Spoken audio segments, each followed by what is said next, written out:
Thousands of years ago, before civilization, humanity lived alongside gods and immortal beings with spiritual powers, dubbed today as the anomalous. At this point in time, the anomalous was not necessarily anomalous, but rather just what was naturally produced by the Earth alongside humanity. The Earth was just as much theirs as it was humanity's. Humanity was also not what it is today. Humans were part of the anomalous, and had many types of powers and magic that would be considered godlike today. Because of this premature state of the Earth, humanity had no direction. They were unorganized for years, running around in the anomalous chaos of immortal beings and unexplainable horrors. This was until the gods in heaven took pity on them. They used their divine power to establish a city for humanity, a centralized place of gathering and protection against the earthly chaos that lay outside its walls. This city was named the City of Kish. The gods appointed a determined and strong mortal to rule Kish, named Atana. Humanity flourished for hundreds of years due to their inherent aversion to natural death, united together under Atana, and protected against the terrors that lay outside the walls of Kish. However, there was one issue. Atana was unable to produce an heir, meaning that with the inevitable end of his long but mortal life, the city of Kish would fall, and humanity would once again be thrown back into the chaos of the powerful beings around them. He begged the gods in the heavens for the ability to produce an heir, an ability present within what they called the Seed of Life. However, they refused, until Shamash, the ruler of the sun, took pity on him. Shamash united Atana with one of the birds of earth at the time, which appeared to be in the form of a giant eagle. Atana rode this eagle into the heavens, where he begged the gods once again to grant him the Seed of Life. They refused, so Atana flew past the heavens and into the black sea of the cosmos. There he found an entity, even older and greater than anything on Earth or in the heavens. This entity granted him the Seed of Life with little hesitation, but with a few rules. Humanity would lose their long-lived nature and anomalous powers, and become more biologically vulnerable, turning into creatures with lifespans and abilities governed solely by the harsh laws of physics and biology. This new age, made possible by the Seed of Life, would not last forever, as humanity would eventually all perish, and time would claim them, either naturally or through the entity's doing. Atana, desperate for an heir, agreed. He asked for what to call this great entity of the void, and it responded to him, not in words, but in ideas, ones that only Atana could understand. Atana returned back to Earth and shared the news among the people of Kish. The Seed of Life did exactly what the entity of the void promised. It allowed Atana to birth an heir, and for life to multiply, eventually spilling off Earth and seeding the universe with thousands of new mortal species. But every species that the seed gave birth to was bound by the same deal humanity was, the one Atana made with the entity of the void. Thousands of years later, Sargon of Akkad overthrew Atana's descendants, and with this act, he discovered how the true, godlike nature of humanity was stripped away due to Atana's deal with the void. Enraged, but mostly saddened, Sargon attempted to bury and destroy all records of this deal, with fear that knowledge of humanity's original godlike nature would drive the masses into madness. It's December of 2022, a weirdly warm spring morning. Francis Fitzwilliams walks into his job as a researcher in the SCP Foundation's Department of Tactical Theology, specifically the Archaeology branch. Francis drags himself to his desk, just another day in the office. He probably just has more translations to do today, a pretty boring task for his matured mind. As he begins to settle in for the day, a fellow researcher in the archaeology branch, Tristan White, pops into Francis's office. Tristan says that they have found a few new items from the Foundation's ongoing dig in Iraq, and asks Francis to come take a look at them. As they walk into the laboratory, Francis sets his eyes on the collections of tablets laid out on the examination table. He knows exactly what these are. These tablets are the Sumerian king lists, some of which have been in the Foundation's possession for a few years now, but there have been new additions to the collection from the dig in Iraq. Tristan explains to Francis that these new additions were found in a cache of King Sargon where the city of Akkad once stood, or something like that. Francis was left alone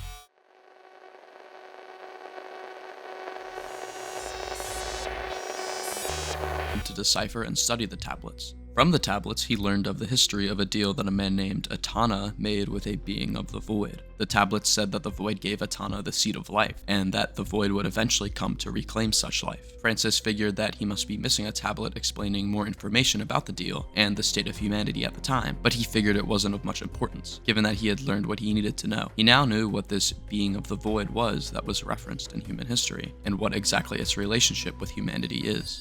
It was the Black Moon.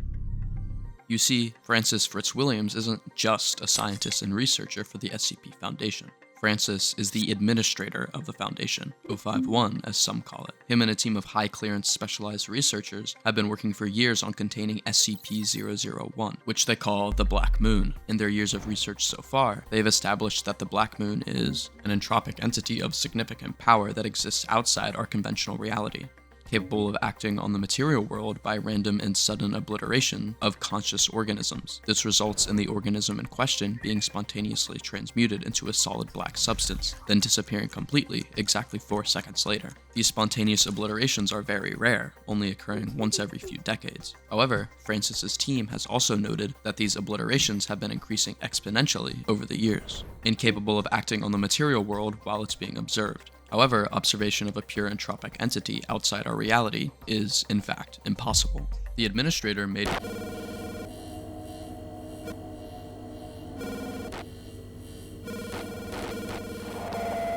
containment of the Black Moon his top priority decades ago after his team learned about the exponential increase in random obliterations, as if left unchecked, every conscious organism in the universe would technically eventually cease to exist. In 1993, they had previously tried to exploit Aspect 3 of the Black Moon, the fact that it is incapable of obliterating organisms when observed, by finding or creating anomalous entities that are similar to the Black Moon in this sense, and conceptually linking them to the Black Moon. These would be denoted as SCP-001-key instances. Such entities needed to be similar to the Black Moon in that they are unable to act under observation, are hostile towards all conscious life, and actively choose to end conscious life if given the opportunity to. One of the SCP-001-key instances that they had chosen was SCP-173, as it fit all these criteria in that it is a concrete statue that is unable to move when being observed, and, if unobserved, moves at supersonic speeds to the closest organism and fractures their neck. Using conceptual engineering, the administrator and his team linked SCP-173 to the Black Moon and kept it under observation at every second of every day. However, on January 29, 1993, the first double obliteration event by SCP-001 was recorded in Rome, Italy, with 2 tourists being obliterated. It was later confirmed that at the time of this event, all SCP-001-key instances were being observed.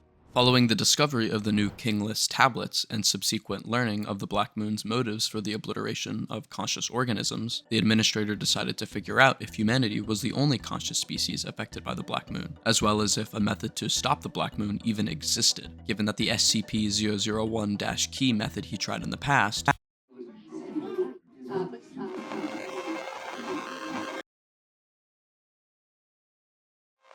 didn't work. He enacted the start of 2 projects, Project Oromasdes, and the construction of something called the Singular Conceptual Bunker, a strange and abstract project that might become useful one day. On the other hand, Project Oromasdes was a large-scale, long-term initiative that involved the creation of an object called SCP-001-Seek.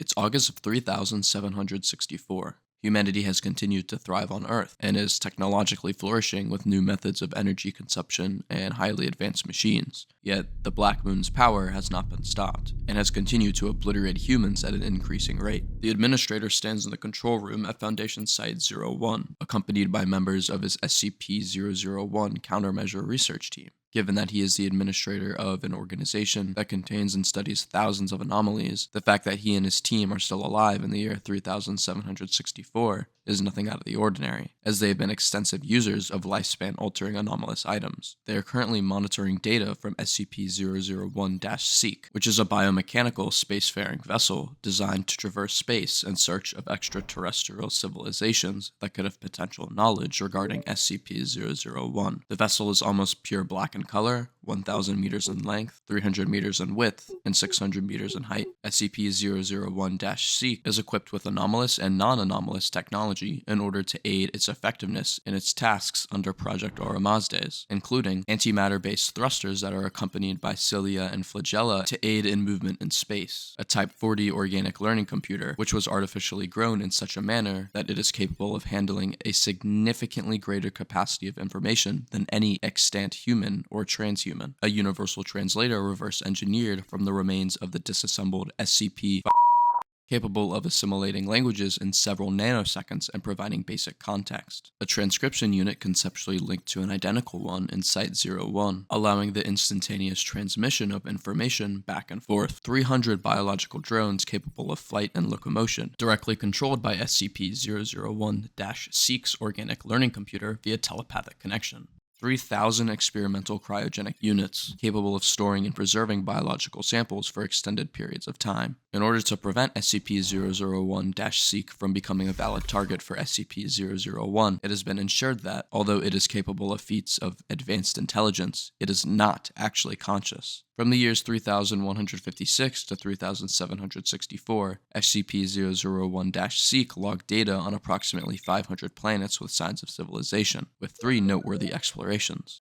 Exploration 39 consisted of a planet theoretically capable of supporting life, but with blizzards and snowstorms covering the planet. No living conscious life was discovered. All cities were abandoned and consisted of primarily cone-based architecture, with collected data revealing that the inhabitants were spherical lifeforms with touch-based means of information storage. However, no information on the species' understanding of SCP-001 was discovered, despite many recordings of inhabitants being obliterated in societal chaos due to such obliterations. Exploration 202 consisted of a volcanic planet, majorly incapable of supporting life, but with small, habitable temperate zones at both poles. No living conscious life was discovered, but remains of a civilization were. These remains consisted of large, black cylindrical buildings, thousands of meters tall, that served as communal dwelling areas for millions of organisms. Analyzed scripts and art found that the planetary population had a feeling of general acceptance of the events caused by the Black Moon's obliterations, with translations stating that many individuals were content in waiting for the coming of the Howl. The cylindrical buildings were overrun with a bat-like species that was alive, but after further testing, not in fact conscious. This fully confirmed that SCP-001 does not target non-conscious organisms.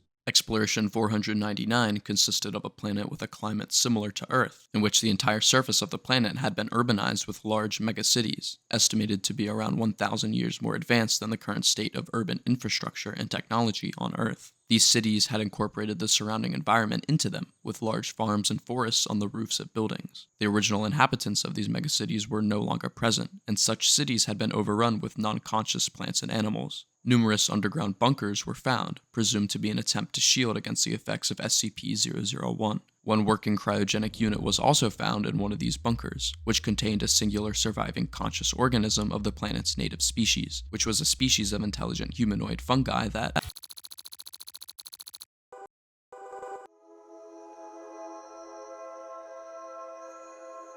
communicated through telepathic links. SCP-001-Seek's drones extracted this cryogenic unit and stored it aboard the vessel. SCP-001-Seek then started its journey back to Earth, with success in its mission of acquiring a potential source of knowledge about SCP-001. The year is 5011. The singular conceptual bunker has almost completed construction. SCP-001-Seek has returned to Earth with the cryogenic pod containing the humanoid fungal entity, denoted as SCP-001-Sage. The administrator and his team successfully awaken SCP-001-Sage from its cryogenic pod and engage in multiple interviews and questioning with the creature. SCP-001-Sage explains that it served as a renowned scholarly figure on its home planet or an SCP Foundation-like equivalent, with its primary subject of research being the phenomenon that the Foundation designates as SCP-001. Following its failure to produce a countermeasure, SCP-001-Sage placed itself into cryogenic sleep in an attempt to escape being obliterated by SCP-001. Note that sleep does not counteract SCP-001, as proven by the SCP Foundation in the New Mexico Long Sleep Project. Therefore, SCP-001-Sage's survival was solely due to chance. SCP-001-Sage and the administrator discussed the nature of SCP-001 for days, sharing knowledge of their findings on it, as well as experience with it. One particular topic of repeated discussion from SCP-001-Sage was the mentioning of its sense that the administrator was a universal counterweight, and that he seemed like he was the only one who could neutralize SCP-001. SCP-001-Sage also somehow knew the story of Atana and his deal with SCP-001, denoting it as a universal debt, which his species and all species owed, which was strange. Aside from this, there was no new notable information shared about SCP-001. After their interview had finally concluded,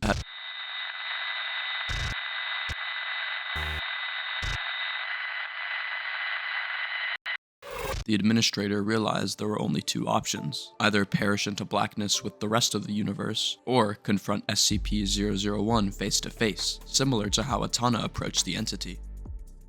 The singular conceptual bunker is now complete. The singular conceptual bunker is a vessel that uses theoretical mathematics and reality-altering anomalous technology to make itself exist merely as a concept, allowing an individual to hide inside it and be invisible to the influence and obliterations of SCP-001. Given the limited amount of anomalous technology available, the bunker is only able to house one individual. The administrator enters it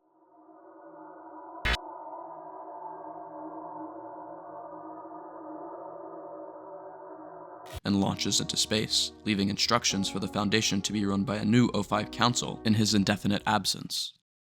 All conscious organisms have been obliterated by SCP-001. With no more conscious organisms left, the fundamental laws of reality have collapsed. Without minds to observe the universe, space, time, and celestial bodies have simply unraveled into nothingness. The only things that exist in the universe are SCP-001 and the singular conceptual bunker. The bunker visually resembles a bar, with bottles of liquor lined on the shelves and countertops, complete with stools, brick walls, and pristine hardwood floors. A jukebox in the corner plays songs to pass the time. The administrator stands behind the bar, wiping it down with a rag, in a rather pleasant mood given the circumstances. He is expecting a visitor. The Black Moon opens the door to the bar and walks in. The administrator welcomes the entity, asking the Black Moon if it wants a drink. The Black Moon seemingly ignores the question, its black, smoke-like form hissing of thousands of tiny whispers, and inquires about what this place is, which prompts the administrator to cock a grin. "It's just a bar," he says with a smile. The Black Moon is confused. You see, given that it's an all-powerful being of pure entropic energy, incapable of even being observed, it shouldn't even be able to stand on the floor of this place, but it is able to, because this isn't a physical place. It's all just conceptual information provided by the administrator. When there was an infinite amount of things to consume however many years ago, the Black Moon's form was proportional to that, and thus was so large and powerful that it was outside reality. However, since the administrator is the only physical thing left in the universe to consume, the Black Moon is reduced merely to the size of a human. "You made a deal," says the Black Moon, obviously referencing the fateful day Atana gave humanity a new birth, but also bound them to death, along with the rest of the universe, unknowingly.